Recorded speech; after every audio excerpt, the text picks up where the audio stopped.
مفتی صاحب یہ جو ذکر کیا گیا کہ پچھلی امتوں پر بھی فرض کیے گئے، اس میں خاص حکمت کیا ہے؟ رب تعالیٰ مثال دے رہا ہے، اس کی اہمیت کی طرف اشارہ ہے، اس سے کیا مراد ہے کہ پچھلی امتوں پر بھی اور تم پر بھی؟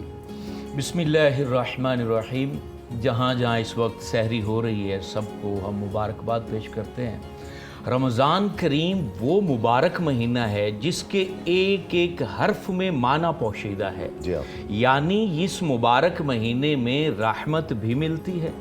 مغفرت بھی ملتی ہے، ضیافت بھی امت مسلمہ کی جاتی ہے، اکرام بھی ہوتا ہے، اور پھر گناہ گاروں کو نور بھی عطا کیا جاتا ہے۔ کیا بات، یہ وہ مبارک مہینہ ہے، اس کے بارے میں فرمایا گیا عرش کے گرد ایک جگہ ہے جس کو حظیرۃ القدس کہتے ہیں۔ وہاں اتنی تعداد میں فرشتے اللہ کی عبادت میں محو ہیں کہ جن کی گنتی سوائے اللہ کے کوئی نہیں جانتا۔ اللہ اکبر۔ جیسے ہی ماہ مقدس رمضان کریم کی آمد ہوتی ہے تو وہ سارے فرشتے اللہ کے حضور یہ عرض کرتے ہیں کہ اللہ ہمیں زمین پر جانے کی اجازت دے، تیرے پیارے محبوب علیہ السلام کی عبادت کرنے والے امتیوں میں ہم ذرا شامل ہونا چاہتے ہیں۔ تو قیام اللیل یعنی تراویح کی نماز ہو یا رات کی نماز ہو تو یہ فرشتے زمین پر اتر آتے ہیں، اور فرمایا گیا جو شخص ان کو مس کر لیتا ہے وہ ایسا خوش بخت ہو جاتا ہے کہ کبھی بدبختی اس کے قریب نہیں آتی۔ واہ واہ واہ۔ تو اس لیے اس مہینے کو اتنی فضیلت عطا کی گئی اور تمام امتوں کو یہ برکتیں عطا کی گئی ہیں، تمام امتوں کو یہ روزے عطا کیے گئے۔ وجہ یہ ہے کہ انسان کے اندر شر بھی رکھا گیا ہے۔ انسان جب پیدا ہوتا ہے تو وہ اپنے شر کے ساتھ پیدا ہوتا ہے، اور اللہ یہ چاہتا ہے کہ یہ شر سے محفوظ ہو جائے اور شر کے ساتھ یہ مقابلہ کرے، اور مقابلہ کرتے کرتے یہ میری معرفت کو پا جائے۔ اب اللہ رب العالمین نے یہ روزے اس لیے رکھے لعلکم تتقون کے ساتھ اس کی وجہ بھی بیان کر دی، تاکہ تمہارے اندر تقوی کا نور جو ہے وہ اتنا مزید ہو جائے، فزوں ہو جائے کہ تم شر کے ساتھ لڑ سکو۔ اچھا، اس کے ساتھ ساتھ شر کو جو ہے وہ قید بھی تو کر دیا، شیطان کو قید بھی کر دیا، اتنا سازگار کر دیا کہ شیطان کو ساتھ قید بھی کر دیا۔ ہاں، وجہ یہ تھی کہ جو ہمارے اندر نفس تھا اور بیرونی طاقت تھی وہ شیطان تھا۔ اب نفس تو ہمارے ساتھ ہی ہے، اس کو قید کیا تاکہ ہمارے لیے آسانی ہو جائے کہ ہم نفس کے ساتھ لڑ سکیں، اور اتنی آسانی دینا مقصد اس لیے تھا تاکہ محبوب کریم کی جو امت ہے وہ اللہ تعالیٰ کے نور معرفت کو پا سکے، وہ زندگی کے اندر ایسے جیے کہ اس کے من کے اندر حوصلہ ہو، اس کی امید یقین میں بدلے، اس کے اندر اتنی قوت آئے کہ وہ دنیا میں بھی کامیاب ہو جائے اور آخرت میں بھی کامیاب ہو جائے۔ یہاں ایک بات قبلہ میں عرض کرنا چاہتا ہوں، ہمارے ہاں یہ بھی سوچ ہے کہ شاید یہ صرف عبادت ہی ہے۔ وجہ یہ ہے کہ جو من کے اندر انتہائی اندھیرا آ جاتا ہے وہ بزدل کرتا ہے، اور تقوی کا نور آپ کو یقین کی دولت سے بہرور کرتا ہے اور اتنی قوت دے دیتا ہے کہ پھر آپ دنیا میں بھی کامیاب ہوتے ہیں اور آخرت میں بھی کامیاب ہوتے ہیں۔ اس لیے روزہ دیا گیا تاکہ ہمارا من نور علی نور ہو جائے۔ ماشاءاللہ۔ ڈاکٹر صاحب، ایک امیر کے لیے بھی غریب کے لیے بھی صبح سے لے کر شام تک کھانا تو کچھ بھی نہیں ہے، تو گویا امیر ہو غریب ہو اس نے کچھ بھی کھا کر روزہ رکھا ہو، وہ ایک مقررہ وقت سے لے کر ایک مقررہ وقت تک۔ آقا علیہ الصلوۃ والسلام کا فرمان کہ یہ مومن کے لیے خوشی کا باعث ہے اور منافق کے لیے ایک بوجھ ہے، اس سے کیا مراد ہے؟ یہ بھی ایک پہچان کا ذریعہ ہے کیا؟ دیکھیے، پہلی بات تو یہ ہے کہ میں چاہوں گا کہ جو سوال آپ نے کیا تو میں ضمناً اس کا ذکر کر دوں۔ اللہ سبحانہ و تعالیٰ کی طرف سے حضرت آدم سے لے کر آپ علیہ الصلوۃ والسلام تک جو دین دیا گیا وہ ایک ہی دین ہے۔ ٹھیک ہے، بالکل، اس میں کسی قسم کی کوئی تفریق نہیں ہے۔ اسی میں ہی نماز ہے، اسی میں روزہ ہے، اسی میں زکوٰۃ ہے، اسی میں حج ہے۔ جب ہم قرآن مجید پڑھتے ہیں تو ہمیں یہ معلوم ہوتا ہے کہ اللہ سبحانہ و تعالیٰ کے انبیاء علیہ السلام بھی نماز پڑھا کرتے تھے، اور یہی سب کچھ جو ہم دین میں ادا کرتے ہیں یہ سب کچھ پہلے بھی موجود تھا۔ حضرت ابو ذر غفاری کہتے ہیں بھی ہم وضو کیا کرتے تھے۔ آج بھی قوم یہود کا مطالعہ کر کے دیکھیں تو آپ کو معلوم ہوگا کہ بہت کچھ ایسا ہے کہ بالکل مسلمانوں جیسا، یعنی اسلام کی جھلک ان کی بھی عبادات میں، وضو کے طریقے میں، اور بہت کچھ ہے جہاں نظر آتا ہے تھوڑے سے فرق کے ساتھ، تھوڑے سے فرق کے ساتھ۔ تو اس لیے قرآن پاک نے جب یہ کہا کہ کتب علیکم الصیام کما کتب علی الذین من قبلکم، تو اس سے مراد یہی ہے کہ جیسے وکانہ یامر اہلہ بالصلاۃ والزکاۃ، حضرت اسماعیل علیہ السلام نماز کا بھی اپنے گھر والوں کو حکم دیتے تھے اور زکوٰۃ کا بھی حکم دیتے تھے۔ تو یہ حضرت سے جو آپ نے سوال کیا تو میں نے کہا ضمناً میں بھی اس میں حصہ شامل کروں۔ دوسری بات جو آپ نے پوچھی ہے کہ مومن پر جی مسرت کا باعث ہے، انعام ہے، اور منافق پر بوجھ ہے۔ دیکھیے نماز کے حوالے سے بھی قرآن پاک نے اس بات کو بیان کیا نا، وَإِذَا قَامُوا إِلَى الصَّلَاةِ قَامُوا كُسَالَىٰ يُرَاءُونَ النَّاسَ وَلَا يَذْكُرُونَ اللَّهَ إِلَّا قَلِيلًا مُذَبْذَبِينَ بَيْنَ ذَلِكَ لَا إِلَٰهَ هَٰؤُلَاءِ وَلَا إِلَٰهَ هَٰؤُلَاءِ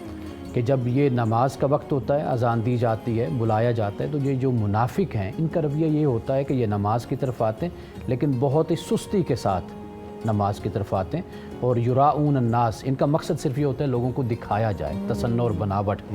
اور ولا یذکرون اللہ الا قلیلا، کم لوگ ہیں جو ذکر خدا کرتے ہیں، اور یہ مذبذبین بین ذالک، نہ یعنی یہ مذبذب ہیں، نہ ادھر کے ہیں نہ ادھر کے ہیں، نہ خدا ملا، نہ وصال صنم، نہ ادھر کے رہے نہ ادھر کے رہے۔ تو یہ کیفیت منافق کی ہوتی ہے، اور یہی معاملہ روزے کے ساتھ، چونکہ اصل میں جو نفاق ہے نا، یہ ایسی مرض ہے جسے قرآن پاک نے بیان کیا ہے کہ فی قلوبہم مرض فزادہم اللہ مرضا، یہ مرض بڑھتی ہے، اور بڑھنے کی وجہ یہی ہے کہ یہ جھوٹ بولتے ہیں۔ یہ ہمارا ایک کولیگ تھا، وہ کہتا تھا کہ جی مطلب ایسی بات تو اس وقت تو ہمیں فیل نہیں ہوتی تھی، لیکن اب میں اس کو یاد کرتا ہوں تو بہت عجیب لگتا ہے کہ وہ کہتا تھا کہ جی سب ماہ رمضان ہمارے ہاں اسلامی مہینے میں 22 مہینے ہیں، تو مطلب 11 مہینے دوسرے اور 11 مہینے رمضان کے گزرتے ہی نہیں ہیں۔ یہ وہ کیفیت ہے جو بوجھ سمجھنا، تکلیف دہ سمجھنا اور اس کی برکات کو محسوس نہ کرنا۔ دیکھیے جو مومن ہے نا، وہ تو ایمان اللہ پہ لاتا ہے، رسول اللہ پہ لاتا ہے، آخرت پہ لاتا ہے، تو اس میں تیقن ہوتا ہے، اس میں پورا بھروسہ اور اعتماد ہوتا ہے، وہ دل کے ساتھ مانتا ہے اور انتظار کرتا ہے۔ چونکہ منافق کا معاملہ بالکل مختلف ہے، وہ دل سے ایمان تو لاتا نہیں ہے، تو واضح بات ہے جب ایک بات دل سے ہی نہ مانی جائے تو پھر جب کہا جائے گا کہ بھئی آپ یہ کریں یا وہ کریں، تو واضح بات ہے کہ اس میں اس کی جو کنسنٹ ہے، رضامندی ہے، وہ اس میں شامل نہیں ہوتی، وہ اس کے لیے بوجھ ہوتا ہے، یعنی نماز بھی بوجھ، روزہ بھی بوجھ، زکوٰۃ بھی بوجھ، حج بھی بوجھ، اور اسی طرح رسول اللہ صلی اللہ علیہ وسلم کے ساتھ جہاد پہ جانا۔ جی آپ دیکھ لیجئے کہ بھئی میں پڑھ رہا تھا سیرت کے باب میں کہ جب غالباً غزوہ تبوک تھا تو منافقین نے کیا کہا کہ وہاں پر ہم نہیں جا سکتے، تو ہم ایمان میں بڑے کمزور ہیں، کردار میں کمزور ہیں، تو وہاں جا کر ہم کہیں خرابی میں مبتلا نہ ہو جائیں، وہاں کے ماحول میں، وہاں کے خواتین ہیں۔ تو یہ منافقین نے اس طرح کے بہانے بیان کیے۔ غزوہ بدر کو آپ دیکھ لیں، غزوہ احد کو آپ دیکھ لیں، تو منافقین در حقیقت یہ وہ طبقہ ہے کہ دل سے جس نے کبھی بھی کسی چیز کو مانا نہیں تھا، جس کی بنیاد پر ان کو حکم دیا جاتا تو پھر وہ ان کے لیے بوجھ بن جاتا تھا۔ یقیناً گفتگو آگے بڑھاتے علامہ صاحب آپ سے گزارش کروں گی تھوڑی روشنی ڈالیے کہ اگر ہم روزے کو دیکھیں تو باقاعدہ طور پر روزہ ہم مسلمانوں سے، ہم انسانوں سے تقاضا کرتا کیا ہے؟ اعوذ باللہ من الشیطان الرجیم، بسم اللہ الرحمن الرحیم۔ خود اسی آیہ مجیدہ میں جس کی طرح صاحب نے بھی فرمائی اور وضاحت حواریون نے بھی، بزرگان نے بھی فرمائی،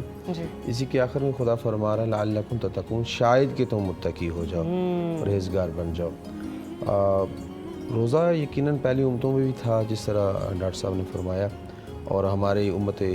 مصطفیٰ پہ، امت اسلام پہ خدا نے اسی طرح روزہ فرض کیا، اور وہی بات کہ اسلام جو ہے وہ آدم سے خاتم تک ایک ہی دین ہے، ان الدین عند اللہ الاسلام۔ تو پروردگار عالم نے انسان کے لیے یہ وہ نعمت عطا کی۔ بیسک انسان سے خدا چاہتا یہی ہے، فقط عبادت نہیں چاہتا، بلکہ وما خلقت الجن والانس الا لیعبدون، اس لیے خلق کیا تاکہ تم اس کے عبد ہو جاؤ، اس کے بندے ہو جاؤ۔ یعنی خدا ہم سے منوانا چاہتا ہے کہ تم کسی کے سامنے خاضع ہو، کسی کے غلام ہو، اسی کے امر کے تابع ہو۔ اور یہ روزہ صبح سے لے کے شام تک، رات تک ہمیں امر خدا کے اتباع کا ایک سلیقہ سکھاتا ہے، ایک طریقہ بتاتا ہے کہ تم نے اتباع خدا کرنی ہے، اور اس میں انسان جو ہے وہ خدا کے اتنا قریب چلا جاتا ہے، اتنا قریب چلا جاتا ہے کہ تنہائی میں بھی ان تمام کاموں سے جو اس سے پہلے ایام میں اس کے لیے حلال تھے اور آج وہ اس کے لیے حرام ہے، تو وہ ان سے وہ اجتناب کرتا ہے، نہ حلال کھاتا ہے نہ حلال پیتا ہے، جو طلوع سحر سے لے کے شام تک جو ہے وہ رات تک اس میں خدا کے امر کے اتباع کرتا ہے۔ یعنی یہ ہمارے لیے اس میں شیطان کا قائد ہونا بھی شاید بعید طور ہی ہے کہ ہمارے پاس ایک توکل بر خدا جو اتنا انسان کا بڑھ جاتا ہے کہ اس کے مقابلے میں شیطان کے وسوسے جو ہیں وہ ہیچ ہو جاتے ہیں، اور خدا کے امر کی اتباع جو ہے وہ انسان کے لیے آسان تر ہو جاتی ہے۔ اور خدا متعال نے قرآن مجید کی منزل آخر میں صبح تلاوت بھی جو ابتدا میں ہوئی انہی آیات میں، جناب جبیر بن مطعم جب غزوہ خندق کے عنوان سے جب پہلے روزہ وہ رکھتے تھے تو یہ ہوتا تھا کہ افطار کریں اور افطار کے بعد کھانا کھائیں، اور کھانا کھانے کے بعد جب صبح اٹھیں تو آپ روزے میں ہوتے تھے، لیکن پھر خدا نے اس کے لیے آسانی پیدا کی کہ آپ پوری رات میں کھا پی سکتے ہیں